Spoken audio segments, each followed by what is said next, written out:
Hi welcome to Priya PJ vlog. இன்றைக்கி நம்ம முட்டை குழம்பு எப்படி செய்கிறதுன்னு பார்க்கலாம். குவிக் அண்ட் டேஸ்டியாக எப்படி செய்கிறதுன்னு பார்த்துடலாம். அதுக்கு நம்ம முதல்ல முட்டையை வேக வச்சுக்கலாம். நான் இன்றைக்கி 4 முட்டை எடுத்திருக்கேன். அது மர்ஸ் ஆகிற வரைக்கும் நம்ம தண்ணி ஊற்றிக்கலாம். தண்ணி ஊற்றிக்கிட்டு நம்ம அதில் கொஞ்சமாக சால்ட் சேர்த்துட்டா கொஞ்சம் சீக்கிரமாகவே வெந்து வரும். இதில் இன்னும் கொஞ்சம் ஆயிலும் சேர்த்துட்டிங்கன்னா இன்னும் குயிக்காகவும் வெந்து வரும். இதை ஒரு 10-15 நிமிஷம் நல்லா வேக வச்சுக்கலாம். இப்போ ஓரளவுக்கு வெந்து வந்துடும். அது உடஞ்சி வரும். சில முட்டை உடையும், சில முட்டை உடையாது. உடஞ்சி வர ஸ்டேஜ் தான் நமக்கு முட்டை வெந்திருக்குன்னு அதை நம்ம எடுத்து வச்சுக்குவோம்.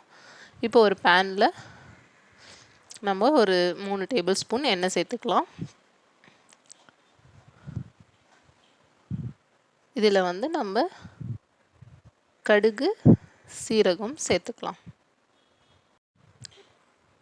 எண்ணெய் நல்லா காஞ்சதும் சேர்த்துக்கிட்டா சீக்கிரமாக பொரிஞ்சு வந்துடும். பொரிஞ்சு வந்ததும் நம்ம நீட் வாக்கில் ஒரு வெங்காயம், ஒரு தக்காளி கட் பண்ணி வச்சுருக்கோம், அதை சேர்த்துக்கலாம். கருவேப்பிலையும் சேர்த்துக்கலாம்.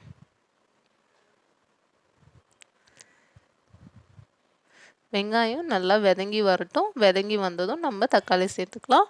வெங்காயம் நல்லா வதங்கி வரணும்னா கொஞ்சமாக நம்ம உப்பு சேர்த்துக்கணும். தக்காளி நல்லா சாஃப்டாகி வந்துச்சு. இந்த ஸ்டேஜில் நான் வெங்காயம், தக்காளி, இஞ்சி, பூண்டு, கிராம்பு, கொஞ்சமாக சோம்பு, பட்டை, லவங்காய் இதெல்லாமே அரைச்சி வச்சுருக்கேன். நம்ம இதில் சேர்த்துக்கலாம். இந்த பச்சை வாசனைலாம் போகிற அளவு நம்ம நல்லா இதை வதக்கிக்கலாம். நல்லா வதங்கணுன்னே நம்ம 1 டேபிள் ஸ்பூன் மிளகாத்தூள், 1 டேபிள் ஸ்பூன் தனியாத்தூள் சேர்த்துக்கலாம். தனியாத்தூள் கொஞ்சம் கம்மியாகவும் சேர்த்துக்கலாம். 3/4 டேபிள் ஸ்பூனும் சேர்த்துக்கலாம். மஞ்சள் 1/4 டேபிள் ஸ்பூன் சேர்த்துக்கலாம். இது நல்லா மிளகாத்தூள் ஸ்மெல் போகிறவளோ நல்லா இந்த மாதிரி வதக்கிக்கலாம். அதுக்கப்புறம் நமக்கு தேவையான அளவு நம்ம தண்ணி இதில் சேர்த்துக்கலாம். தண்ணி கொஞ்சமாகவே சேர்த்துக்கலாம். ஏன்னா முட்டை கிரேவி கொஞ்சம் திக்காக இருந்தால் தான் நமக்கு டேஸ்ட் நல்லாயிருக்கும். இந்த மாதிரி நல்லா மிக்ஸ் பண்ணிக்கோங்க. ஓரளவுக்கு நல்லா திக்காகிற வரைக்கும் நம்ம இதை நல்லா துழவிக்கலாம்.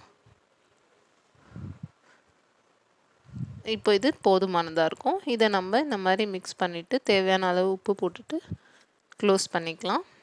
இதுக்கு ஒரு 3/4 டேபிள் ஸ்பூன் உப்பு போதுமானதாக இருக்கும். நல்லா மிக்ஸ் பண்ணிவிட்டு நம்ம க்ளோஸ் பண்ணி வச்சுக்கலாம்.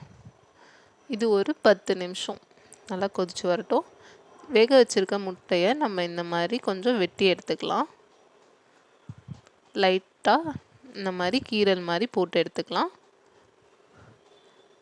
அது பார்க்கவும் நல்லாயிருக்கும். உள்ளே இருக்க அந்த முட்டையோட எசன்ஸும் குழம்புக்குள்ளே இறங்குறதுக்கு ஹெல்ப்ஃபுல்லாக இருக்கும். இந்த மாதிரி எல்லாத்தையும் கீறி எடுத்துக்கலாம். இப்போ குழம்பு நல்லா கொதிச்சு வந்துடணும். ஒரு 80% கொதிச்சு வந்துடணும். கொஞ்சம் இந்த மாதிரி எண்ணெய் பிரிஞ்சு வந்திருக்கும். நமக்கு தேவையான திக்னஸும் நமக்கு வந்துடணும். அப்போ நம்ம இந்த முட்டையை சேர்த்துக்கணும். முட்டையை சேர்த்துட்டு நம்ம சிம்லேயே வச்சுக்கலாம். இப்போ இந்த குழம்பு ஓரளவுக்கு கொதிச்சு வந்திருக்கு. நம்ம ஒரு முட்டையாக சேர்த்துக்கலாம். இந்த மாதிரி முட்டையை வேக வச்சுட்டு நீங்கள் முழுசாக சேர்க்குறத விட நம்ம இந்த மாதிரி கீறி விட்டோன்னா உள்ளே இருக்க மஞ்சள் கருவோடைய எசன்ஸ் குழம்புல இறங்கும். நமக்கு முட்டையும் முழுசாக கிடைக்கும். டேஸ்ட்டும் சூப்பராக இருக்கும். ஸோ முட்டையை இந்த மாதிரி நம்ம போட்டுட்டு ஒரு முட்டை எனக்கு கொஞ்சம் உடஞ்சிருச்சு. இந்த மாதிரி சேர்த்துக்கலாம். சேர்த்துட்டு சிம்லேயே ஒரு 5 மினிட்ஸ் நம்ம வச்சோன்னா நமக்கு சுவையான முட்டை குழம்பு ரெடி ஆகிடுச்சு. இதை பண்ணுறது மேக்ஸிமம் நமக்கு ஒரு 15 to 20 மினிட்ஸ் தான் டைம் ஆகும். குக்கிங் டைம் சொல்கிறேன். எல்லாமே நம்ம ரெடி பண்ணி வெங்காயம் தக்காளி எல்லாம் ரெடியாக இருக்குன்னா மேக்ஸிமம் 15 to 20 மினிட்ஸில் நம்ம டேஸ்டியான முட்டை குழம்பு வச்சிடலாம். ஸோ இப்போ ஒரு 5 நிமிஷம் நம்ம இதை கொதிக்க வச்சுட்டோம். கடைசியாக நம்ம மிளகுத்தூள் சேர்த்துக்கலாம். மிளகு தூள் ஒரு 1/2 டேபிள் ஸ்பூன், சின்ன டேபிள் ஸ்பூனில் 1/2 டேபிள் ஸ்பூன் சேர்த்துக்கலாம். கொத்தமல்லி தழையை தூவி எடுத்துட்டோன்னா நமக்கு டேஸ்டியான முட்டை குழம்பு தயாராகிடுச்சு. இந்த முட்டை குழம்பை நீங்கள் சாதத்து கூட வச்சு சாப்பிட்லாம். இட்லி, தோசை, சப்பாத்தி எல்லாத்துக்கூடவும் சூப்பராக இருக்கும். நீங்களும் மறக்காமல் உங்கள் வீட்டில் ட்ரை பண்ணி பாருங்கள். எப்படி இருந்ததுன்னு கமெண்ட் பண்ணுங்கள்.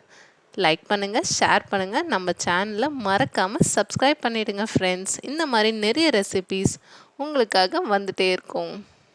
எக்கில் புரோட்டீன், கால்சியம்னு நிறைய சத்து இருக்குது. தினமும் 2 முட்டை வரைக்கும் நம்ம எடுத்துக்கலாம்னு சொல்கிறாங்க. அதனால் இந்த மாதிரி டிஃப்ரெண்ட்டாக ட்ரை பண்ணி பாருங்கள். Thank you friends.